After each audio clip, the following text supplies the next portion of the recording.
So let's discuss about different types of DC generators. DC generators का जो type है वो दो टाइप का होता है. एक होता है सेपरेटली एक्साइटेड DC जनरेटर्स और दूसरा होता है सेल्फ एक्साइटेड DC जनरेटर. ठीक है, एक्साइटेड का मतलब है कि how the field winding is being energised, that is the meaning of excitation here. Self excitation में भी कुछ डिफरेंट टाइप्स हैं, जिनमें से सबसे पहला आपका आता है सीरीज डीसी जनरेटर, एक आता है शंट डीसी जनरेटर और एक आता है कंपाउंड डीसी जनरेटर्स. ठीक है, तो these are the different types of DC generators. One by one हम इन तीनों को सारे पार्ट्स को देखते हैं. तो स्टार्ट करते हैं सबसे पहले सेपरेटली एक्साइटेड से. सेपरेटली एक्साइटेड का मतलब है कि आपका जो फील्ड वाइंडिंग्स है वो एक सेपरेट सोर्स से एनर्जाइज किया जा रहा है. सेपरेट सोर्स मतलब एक अलग से एक और सोर्स लगाएगा apart from the source which is connected to the armature of the field. ठीक है, armature of the machine, right. तो यहाँ पे हमने आर्मेचर ले लिया है और फील्ड ले लिया है. दोनों के दोनों को रिप्रेजेंट करने का तरीका है, ये हमारा फील्ड वाइंडिंग है, ये हमारा आर्मेचर है. ठीक है, आर्मेचर को हमने रिप्रेजेंट किया है एक सर्कुलर पार्ट से और उसके ऊपर ये जो दो पार्ट हमने लगाए हैं, these are the brushes, two brushes हम इसको लगा के रिप्रेजेंट करते हैं. ठीक है, तो हम क्या करेंगे, फील्ड पर एक सेपरेट सोर्स ऑफ एनर्जी लगाएंगे like this, so that a current can flow through the field winding to energize this to produce the flux in this field. and armature से rotate करके जो हमें EMF मिलेगा EG, that will be providing the voltage to this load connected across these terminals. Whatever the voltage is available across this load is known as V, that is the terminal voltage, and the current is coming to this load, we can call it load current IL. Also the current coming out from this armature, we can call it armature current IA. Ultimately IA and IL both are same here due to the same branch. Also machine has some resistance in its armature, so that armature resistance is also here in this.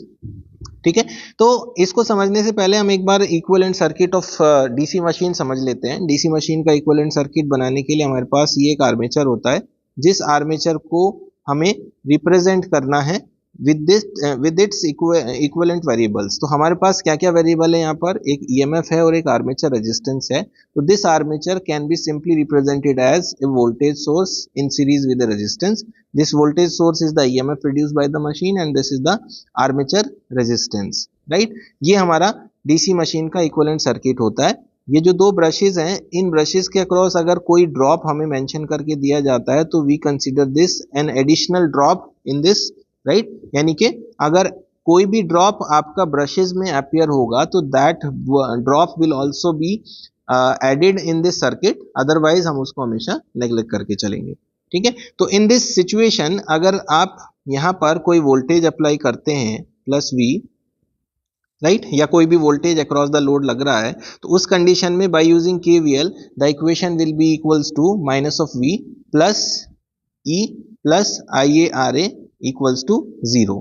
अगर ये motor है और motor के case में हमने voltage को apply किया है, दिस इज डीसी मोटर, यहाँ आपने वोल्टेज लगाया है, वोल्टेज लगाने से जो आपका करंट है आर्मेचर करंट वो मोटर के अंदर आर्मेचर के अंदर जा रहा है, जिसकी वजह से हमें जो इक्वेशन मिल रही है वो मिल रही है voltage equation minus of V EMF KVL लगाने से minus of V plus IaRa equals to 0. ठीक है, इसी तरह से अगर हम जनरेटर की बात करें तो जनरेटर में क्या है, जनरेटर में EMF का प्रोडक्शन होगा और लोड टर्मिनल्स पे आपको करंट और वोल्टेज दोनों मिलेंगे. तो ये आपका आर्मेचर हो गया, ब्रशेस यहाँ से आपने प्रोड्यूस किया, फाइनली टर्मिनल्स पे आपके एक लोड लगा हुआ होगा जहां पर आप वोल्टेज को डिलीवर कर रहे हैं, करंट आपका मशीन से बाहर की तरफ को आ रहा है, यहाँ आपके पास एक EMF है और एक आर्मेचर रेजिस्टेंस है. तो जो सर्किट है वो बिल्कुल सेम है, आइडेंटिकल सर्किट है जो हमने ऊपर रिप्रेजेंट किया था. आपका यहाँ पर एक जनरेटेड EMF है और एक आर्मेचर रेजिस्टेंस है. फर्क सिर्फ इतना है कि करंट की डायरेक्शन बस बदल गई है.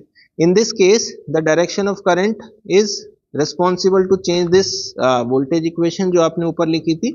यहाँ पर अगर हम KVL लगाएंगे according to the concept तो मिलेगी equation minus of V plus of EG minus of IaRa equals to 0, or you can say EMF is equals to V plus IA RA.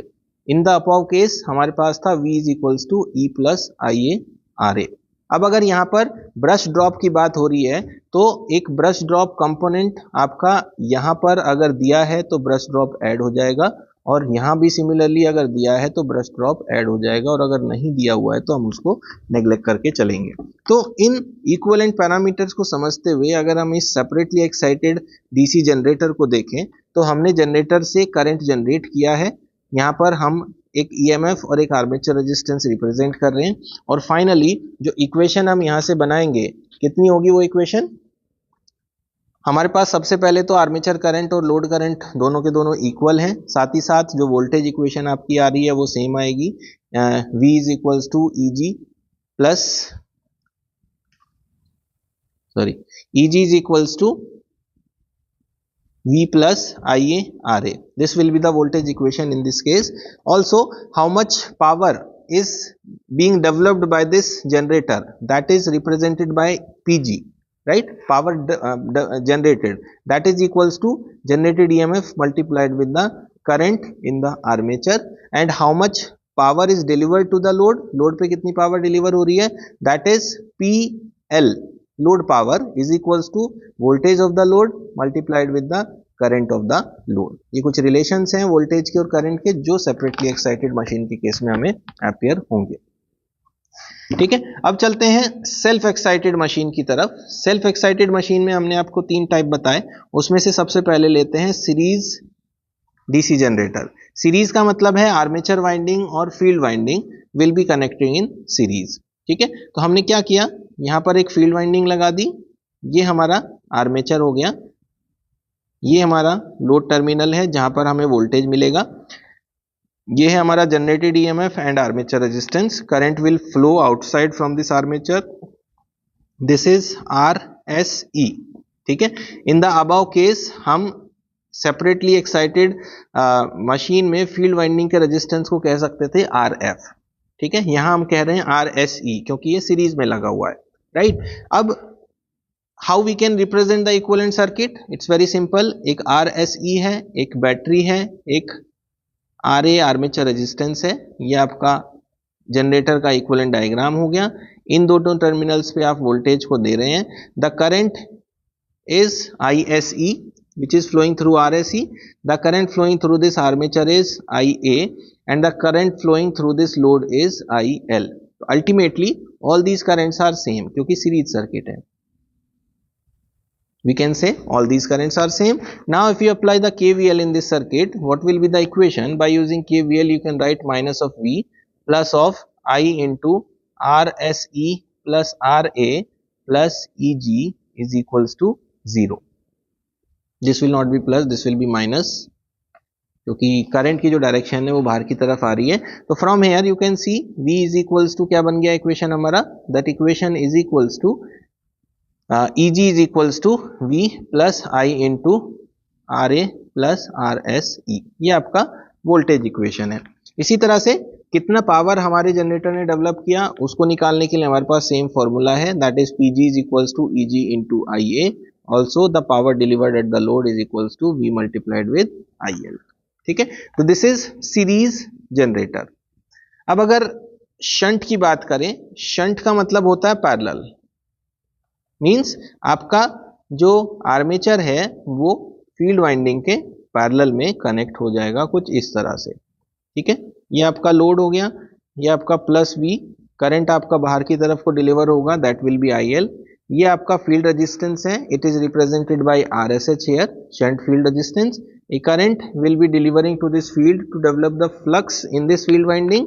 यहाँ आपके पास है एक EMF EG और एक armature resistance RA, and the current is coming out from this armature because ये generate कर रहा है।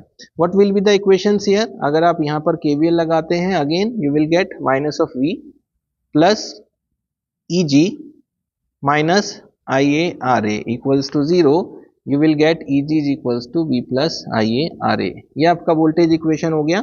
साथ ही साथ RSH की वैल्यू हम आसानी से निकाल सकते हैं, ISH की वैल्यू हम आसानी से निकाल सकते हैं। सिंपली पैरेलल वोल्टेज है V और RSH रेजिस्टेंस है, तो V अपॉन RSH से हम ISH की वैल्यू निकाल सकते हैं। इस जंक्शन पे अगर हम KCL लगाएं तो you will get two outgoing currents, one incoming. Incoming IA is equals to sum of outgoing that is IL plus ISH। यहां से करंट की इक्वेशन मिल जाती है आपको, and then generated power same EG into IA and the power delivered to the load is V into IL। ये आपका हो गया शंट मशीन, ठीक है। देन कंपाउंड पे आते हैं। कंपाउंड मशीन में दो टाइप हैं, एक को कहते हैं हम शॉर्ट शंट, एक को कहते हैं हम लॉन्ग शंट, ठीक है। शॉर्ट शंट और long shunt basically field winding के कुछ पार्ट के ऊपर डिपेंड करता है। ये जो कंपाउंड मशीन है ये सीरीज और शंट का दोनों का कॉम्बिनेशन है, मतलब यहाँ पर जो फील्ड वाइंडिंग है वो सीरीज में भी होती है और शंट में भी होती है। तो शॉर्ट शंट कंपाउंड वाउंड का जो डायग्राम बनेगा वो कुछ इस तरह से होगा। आपका जो फील्ड है वो ये है आपका आर्मेचर,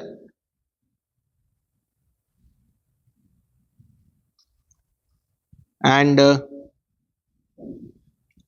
ये है आपका शंट फील्ड, और यहां पे आपका लगा हुआ है लोड, दिस इज लोड, ठीक है। A current is coming out here, that is load current. This is RSE, this is RSH, here you have EG and IA, current is going through this ISH, right, and a current is passing here, that is IA।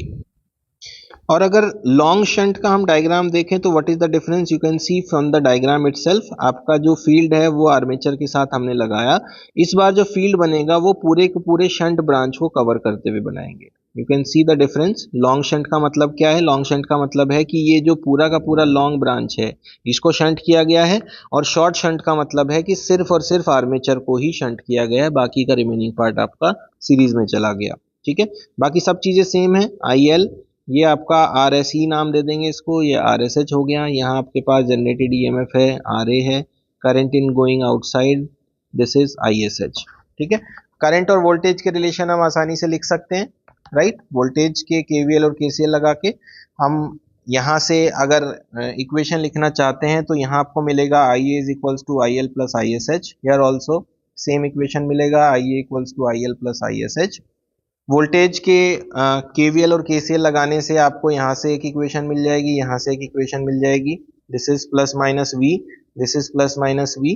तो equation में अगर आप KVL लिखते हैं तो minus of V minus of I into IL into RSE plus of EG minus of IA into RSE equals to 0, sorry RA not RSE, ठीक है। ये आपकी यहाँ की वोल्टेज इक्वेशन हो गई। दूसरे वाले केस में लॉन्ग शंट में आपकी इक्वेशन बनेगी minus of V minus of IA RSE plus RA, दोनों सीरीज में आ जाएंगे इस बार, plus of EG equals to 0, right. तो इस तरह से हम लोग टाइप्स ऑफ जनरेटर्स को समझ सकते हैं, इनके डायग्राम्स को समझ सकते हैं, और इन डायग्राम से मिलने वाले जो वोल्टेज और करंट के रिलेशंस हैं उनको भी कैलकुलेट करते हैं, कैलकुलेट कर सकते हैं और दिखा सकते हैं। मेनली ये जो टाइप्स ऑफ जनरेटर्स हैं इनका यूज आपका होगा न्यूमेरिकल्स में, और न्यूमेरिकल्स में भी जो क्वेश्चन बनेगा मोस्ट ऑफ द टाइम्स वो शंट टाइप की मशीन से बनाया जाता है, तो आपको शंट के ऊपर थोड़ा ज्यादा फोकस रखना है, बाकी कंपाउंड को फॉर योर स्टडी पर्पज आप समझ सकते हैं, ठीक है। In the next video we will cover DC Motors.